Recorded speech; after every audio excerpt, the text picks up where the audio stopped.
This is Abby. I am a intern and I am helping out with the tutoring on Tuesdays and Thursdays with Baxter Lewis.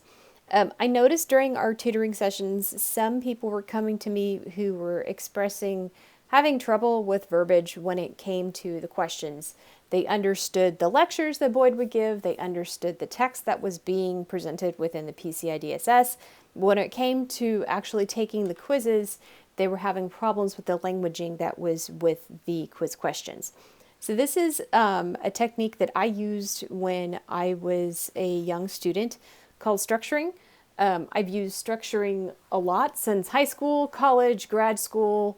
When I taught at university in the continuing Department of Continuing Education, and also when I was in federal law enforcement. I was in federal law enforcement for 10 years, enforcing crimes against the Treasury, including access device fraud, which is one of the statutes that's covered that we work on with PCI DSS. Access device fraud is defined as being or using a stolen credit card, which is essentially what we protect against for businesses. So with this, I'm going to use the statute for access device fraud, 18 U.S.C. 1029, to teach you how to structure, and then after that, we're going to go over PCI DSS 3.2.1, which is one of the statutes you should probably have memorized by now. If you're just starting out and you have not, it's okay. You will memorize this. I promise you that.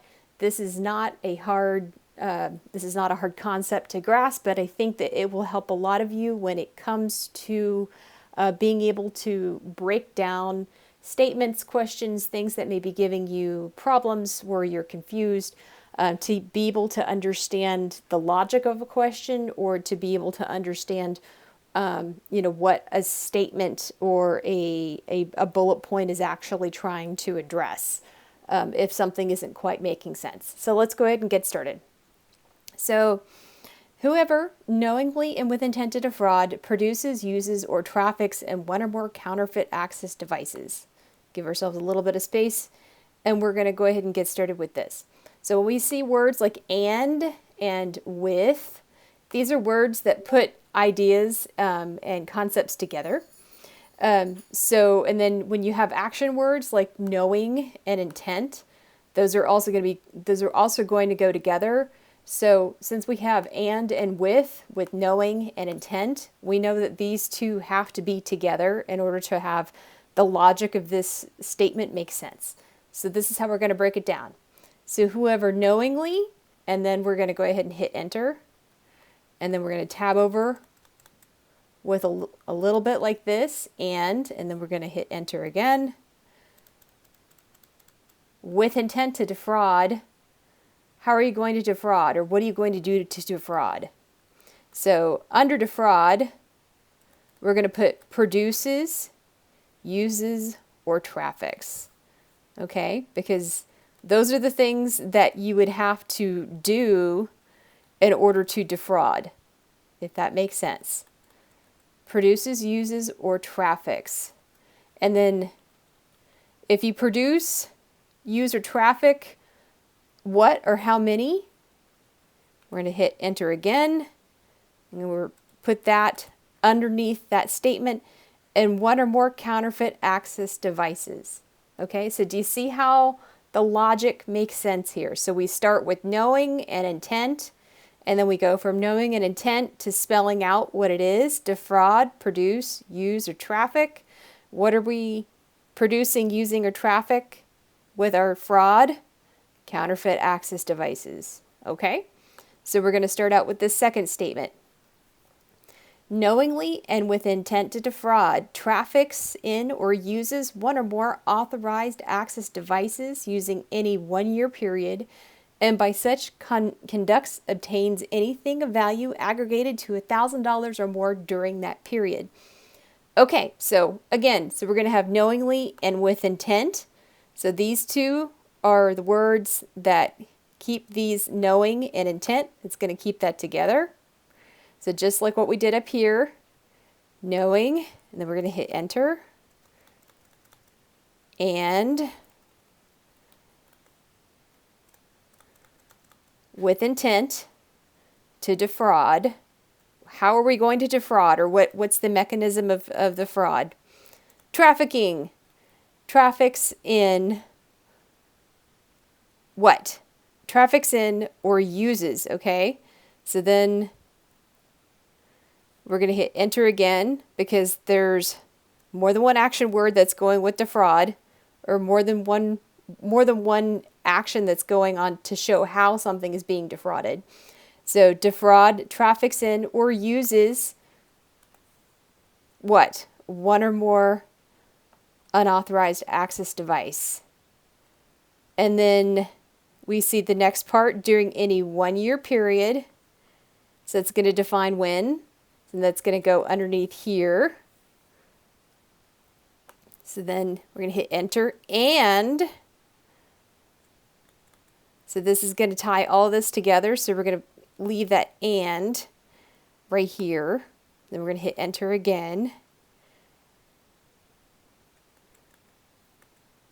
By such conduct obtains, or by, okay, so and by such conduct obtains what? Anything of value. Then how much is the value? Aggregating $1,000 or more.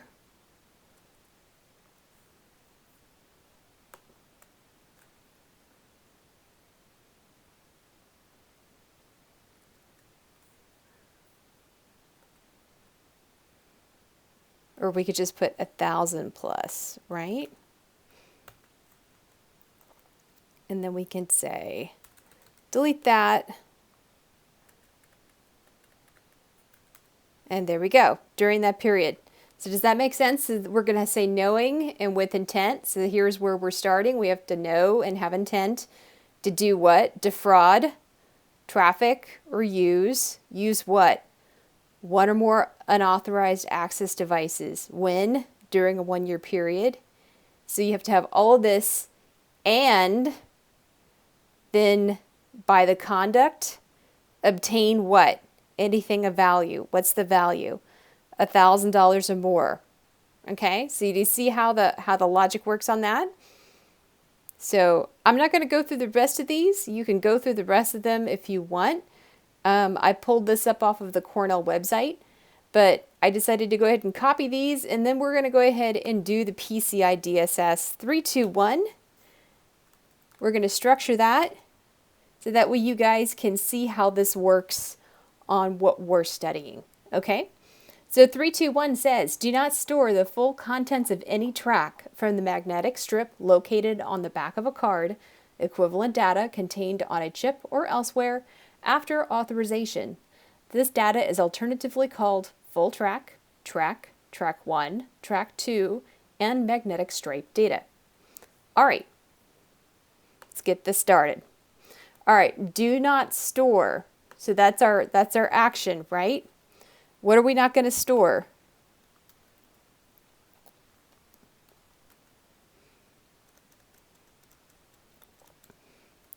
Full contents of any track. Is there something that's telling us what the track is? Yes. Magnetic stripe. What is the magnetic stripe, or are they telling us where it's located? Located on the back of the card.